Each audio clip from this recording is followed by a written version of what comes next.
Om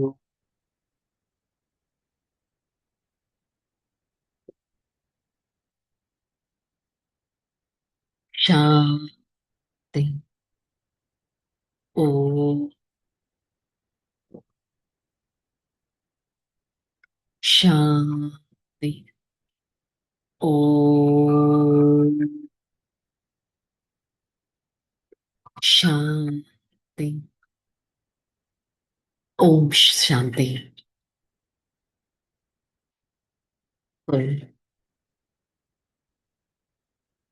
With divine qualities, divinity is my original nature. I experience the divine vibrations within me and spread the vibrations towards every other soul. I experience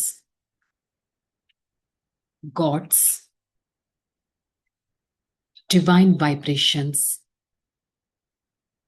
passing on towards my soul and body with such divinity. I'm going to listen to the God's knowledge and experience vibrations of divinity through this Murli. Om Shanti. शांति. Murli date 14/4/2026. आज का heading मीठे बच्चे, देवता बनना है तो अमृत पियो और पिलावो. అమృత్ పీనే వాలే హీ శ్రేష్టాచారి బంతా హే. దేవత అంటే ఒక డివైన్ సోల్ గా అవ్వాలి అంటే ఒకటే ఛాన్స్.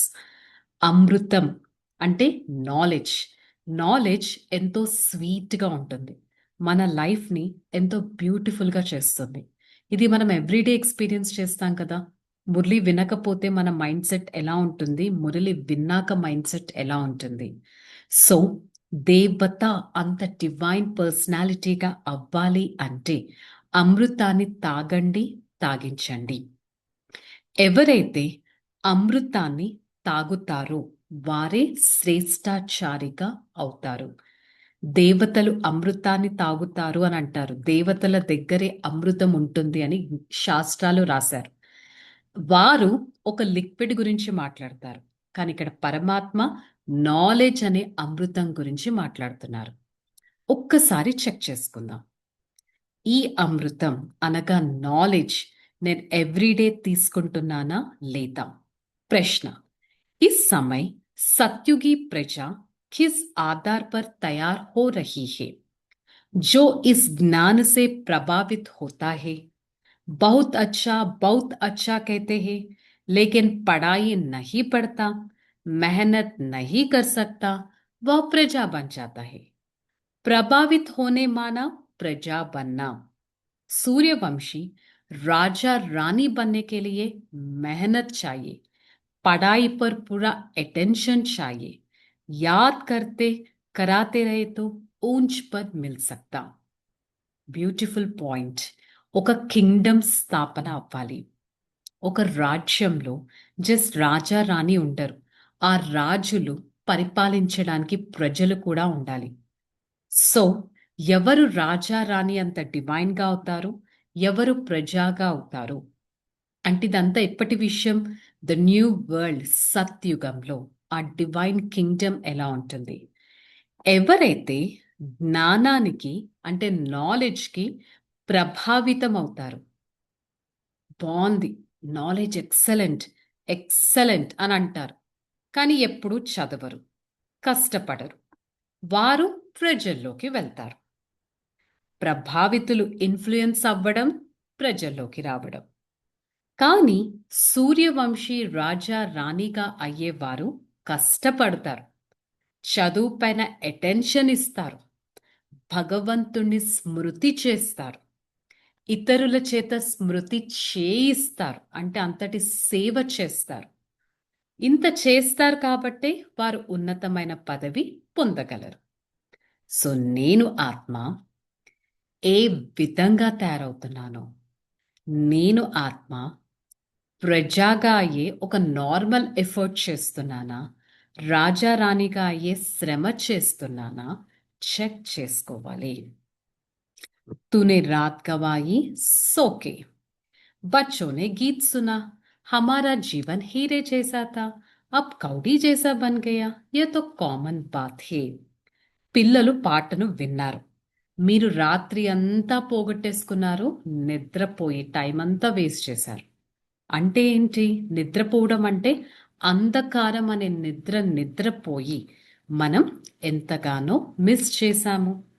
యాక్చువల్లీ ఈ జీవితం వజ్ర సమానంగా ఉండేది. ఇప్పుడు ఈ జీవితం గుడ్డి గవ్వగా అయిపోయింది. ఇది ఎంతో కామన్ విషయం. సహజమైన రీతిలో బాబా అర్థం చేయిస్తున్నారు. జో కోయి చోటా బచ్చా భీ సమజ్ సకే. ఎంత క్లియర్గా అర్థం చేస్తున్నారు. ఎవరైనా చిన్న పిల్లలు కూడా చాలా క్లియర్గా అర్థం చేసుకుంటారు. सत्यनारायण की कथा सुनाते हैं तो छोटे छोटे बच्चे भी बैठ जाते हैं, परंतु वह सत्संग आदि में जो सुनाते वह सब कथाएं हैं. బయట సత్సంగాలో వినిపించేవన్నీ కథలనే అంటారు. కథ కోయి జ్ఞాన్ నహి బనీ బనాయి కహానియా హే. బయట వినిపించే కథలని నాలెడ్జ్ అని అనరు. అవి జస్ట్ ఎవరో తయారు చేసిన ఒక కథలుగా చదువుతారు. గీత, భాగవతం, రకరకాల శాస్త్రాలు, రకరకాల కథలు రాసేశారు. చక్కగా కూర్చొని ఆ కథలు వినిపిస్తూ ఉంటారు. ఇవన్నీ దంత కథలైపోయాయి కదా. కహానియా సే కోయి ఫాయిదా నహీ హోతా హే. ఆ కథలు విన్నా వినిపించినా దాని ద్వారా ఏ లాభం లేదు. సత్యనారాయణ కథ మానా నరసే నారాయణ బనేకి సచ్చి కహాని. ఇక్కడ భగవంతుడు సత్యమైన నారాయణ కథ అంటే నరుడుగా ఒక నార్మల్ సోల్గా ఉన్నవారు నారాయణుడంత డివైన్ సోల్గా అయ్యే కథను వినిపిస్తారు. ఇక్కడ ఏ విధంగా అవుతాం అనేది సోల్ యొక్క ఎలివేషన్తోనే అవుతుంది కదా. అందుకే స్పిరిచువల్ నాలెడ్జ్ పరమాత్మని వినిపించడం జరుగుతుంది. శాస్త్రాల్లో రకరకాల కథలు రాసేశారు. దాని ద్వారా దర్శనం అయితే ఏమీ జరగలేదు కదా. విజువలైజేషన్ చేసుకున్నారే కానీ ఎవ్వరికి ఏమీ అవ్వలేదు కదా. ఆ రీతి రివాజ్ అలా నడుస్తూనే ఉంది. ఋషులు, మునులు, మిగతా వారంతా ఈ కథలు వినిపించే వెళ్ళారు కదా. అభి తుమ్ బచ్చే సమజ్తే హో యా రచతా రచనా కి కహానీ బౌద్ధ సాక్షి. ఇప్పుడు మీరు అర్థం చేసుకుంటున్నారు. రచయిత, రచన, భగవంతుడు, the God is the director, he is the creation and we are his creations. He is the creator, we are his creations. అతను రచయిత, మనం రచన. ఈ బేసిక్ పాయింట్ మనం గుర్తుండాలి. बल प्रदर्शनी में जो आते हैं कहानी तो ठीक सुनाते हैं परंतु పవిత్ర నహీ బంతా హే. ప్రదర్శనలో ఏ కథలైతే వినిపిస్తూ ఉంటారో ఆ కథలు వింటారు. అది విన్నంత మాత్రాన ఎవ్వరూ ప్యూర్గా అవ్వలేరు. समझते ये विकारों में जाने की रस्म रिवासी अनादि है. मंदिर में देवता आगे जाते हैं, हम संपूर्ण निर्विकार है. फिर पाकर आकर कहते हैं बाप వికార్ మే జానా తో అనాది హే. మరి దేవీ దేవతల దగ్గరికి వెళ్ళేసి మేము నిర్గులం, మాలో ఏ గుణాలు లేవు, మేము వికారీగా ఉన్నాం, మా పైన దయ చూపించండి అని అంటూ ఉంటారు. సో యాక్చువల్గా ఈ వికారీ మార్గం అనాదిగా వస్తూనే ఉంటుంది అని ఒక మిస్అండర్స్టాండింగ్లో ఉంటారు. తో ఈ విధంగా వికారాలు లేకుండా ప్రపంచం ఎలా నడుస్తుంది అని అంటూ ఉంటారు. కానీ భగవంతుడు ఈ ప్రతి ఒక్క విషయాన్ని క్లియర్గా అర్థం చేయిస్తున్నారు. యాక్చువల్గా దేవతలు కూడా మనుషుల్లాగే ఉండేవారు, ఎంతో సుఖీగా ఉండేవారు.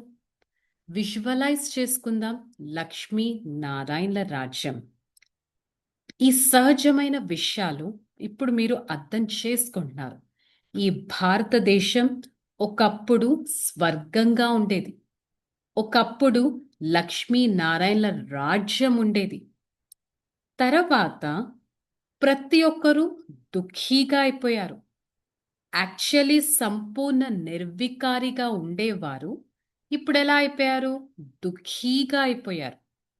ప్రతి ఒక్కరిలో పంచ వికారాలు ఉండిపోయాయి. ఇదంతా ఏ హిస్టరీ?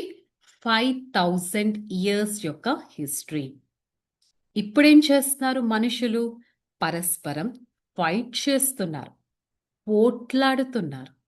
ఒకప్పుడు ఎంత సుఖంగా ఉండేవారు, ఇప్పుడు సోల్లో ఎలాంటి చార్జ్ లేకపోవడంతో దుఃఖీగా అయిపోయారు.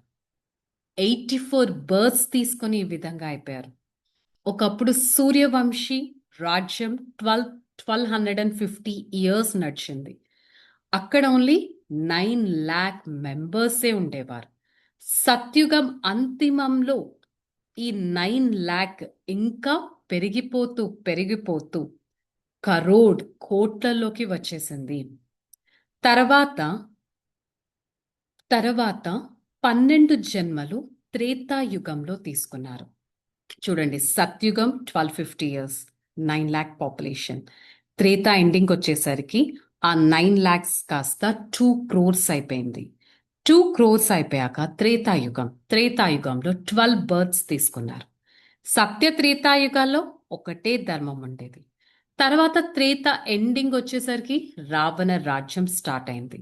ఒకప్పుడు రామరాజ్యం అంటగా డివైన్ వరల్డ్ ఉండేది. తర్వాత రావణ రాజ్యం అనేది స్టార్ట్ అయింది. छोटे छोटे बच्चे भी ऐसे ही बताना चाहिए क्या हुआ. చిన్న పిల్లలు కూడా అర్థం చేయించాలి. ఒకప్పుడు ఒక డివైన్ వరల్డ్ ఉండేది, అది ఇప్పుడు ఏమైపోయింది? పెద్ద పెద్ద వజ్ర వైడూర్యాలతో పొదిగిన మహల్లు ఉండేవి. అవన్నీ ఎర్త్ క్వేక్ రావడంతో లోపలికి వెళ్ళిపోయాయి. భారతవాసీలు వికారీ మార్గంలోకి వెళ్ళిపోయారు. రావణ రాజ్యం మొదలైంది. అపవిత్రత రాజ్యం మొదలైంది. అందుకే శాస్త్రాల్లో కూడా బంగారు లంక లోపలికి వెళ్ళిపోయింది అని అంటారు కదా. ఏదో కొంచెం మిగిలింది, అవన్నీ మందిరాల రూపంలో నిర్మాణించారు. గోల్డెన్ టెంపుల్, ఆ టెంపుల్ అని మందిరాల రూపాల్లో నిర్మాణించారు. ఎందుకంటే త్రేతాయుగం ఎండేసరికి రావణ రాజ్యం స్టార్ట్ అయింది. భక్తి మార్గం అనేది మొదలైంది. ఒకప్పుడు నిర్వికారి యోగిలుగా ఉండేవారు, ఇప్పుడు వికారి భోగిలుగా అయిపోయారు. జ్ఞానసాగరుడు పతిత పావనుడైన పరమాత్మ మనకి జ్ఞానాన్ని వినిపిస్తున్నారు. సో ఇదంతా వరల్డ్ సైకిల్. ఒకప్పుడు శ్రేష్టాచారిగా ఉండేవాళ్ళు ఇప్పుడు భ్రష్టాచారిగా అయిపోయారు. ఒకప్పుడు ఉన్నతంగా ఉండేవాళ్ళు ఇప్పుడు ఈ విధంగా అయిపోయారు. ఒకప్పుడు నిర్వికారిగా ఉండేవారు ఇప్పుడు వికారిగా అయిపోయారు. ఇవన్నీ బాబా డీటెయిల్స్ అనేవి అర్థం చేయిస్తున్నారు. మన పని ఏంటి? వేరే వాళ్ళకి అర్థం చేయించడం. మరి ఈ చదువు పైన నాకు ఎంత రుచి ఉంది. నేను కేవలం బాగుంది నాలెడ్జ్ అని ఆగిపోతున్నానా, లేక నాలెడ్జ్ని చర్న్ చేస్తున్నానా, నాలెడ్జ్ పైన అటెన్షన్ పెడుతున్నానా? నాలెడ్జ్ పైన అటెన్షన్ పెట్టడం అంటే ఏంటి?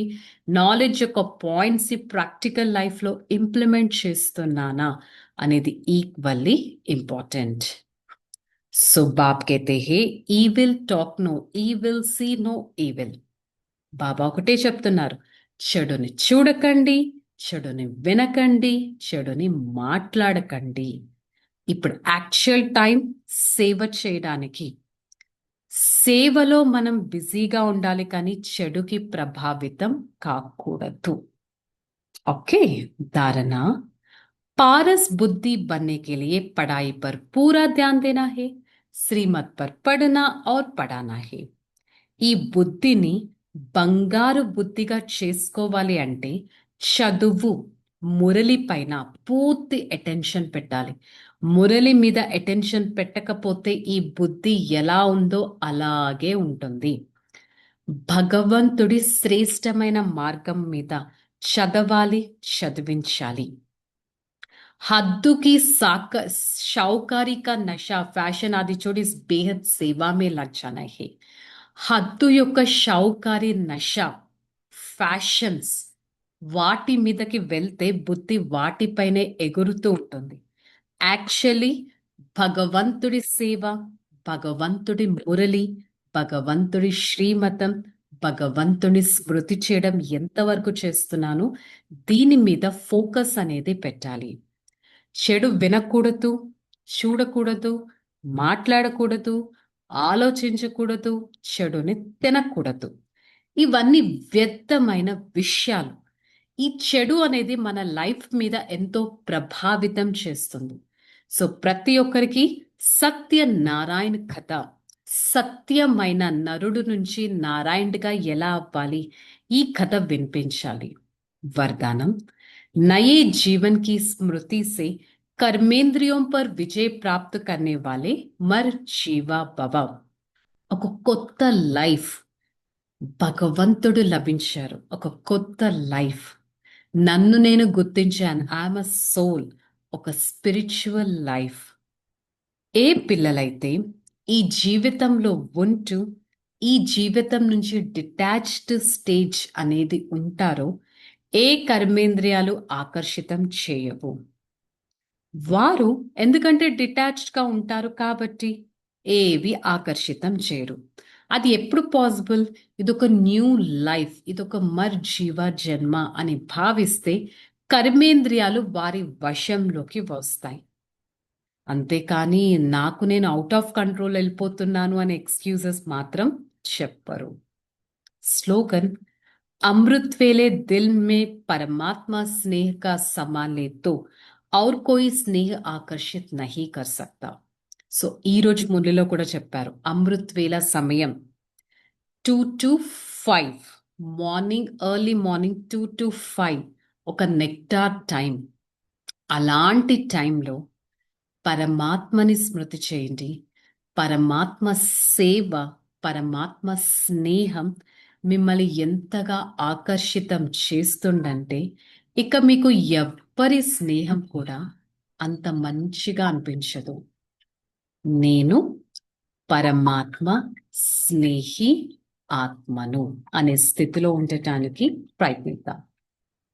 ఓకే, చలో రిలాక్స్. ఓం శాంతి. I, the soul, visualize myself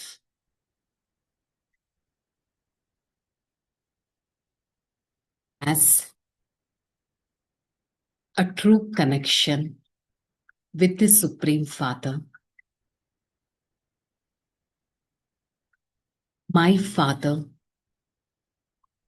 is everything to me. He is the one who showers me with this godly knowledge. He makes my intellect divine, pure and golden. I try to fill this intellect with such a spiritual knowledge. This is the knowledge which makes me elevated. Such a godly knowledge refreshes my intellect and helps me to connect with the One Father. For the next few seconds, I try to visualize myself as the point of light, detached from this world,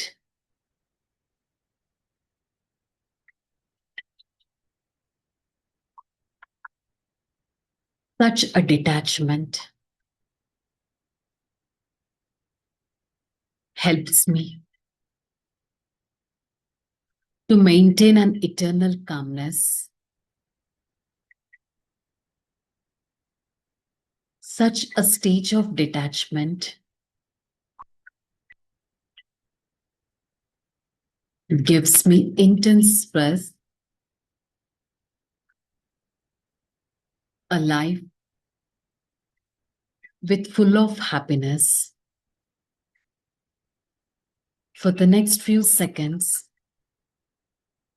I visualize that I'm right in front of my Father, the point of light. He is the creator, director of this drama. I try to accomplish myself with the powers of the Almighty, with such a godly power. I'm going to create my own beautiful future, the future with full of happiness, the future with divinity, and the future with divine virtues.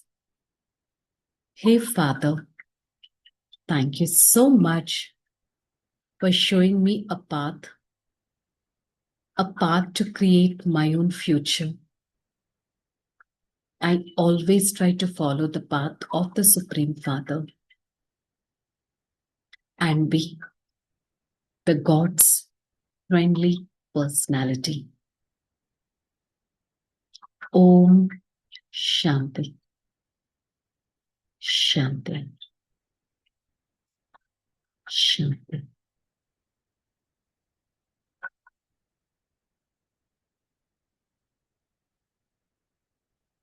By the soul, experience the divine vibrations from the Supreme Father. Spread such divinity to every part of this body and experience a true connectivity with my Father all the time. Om Shanti.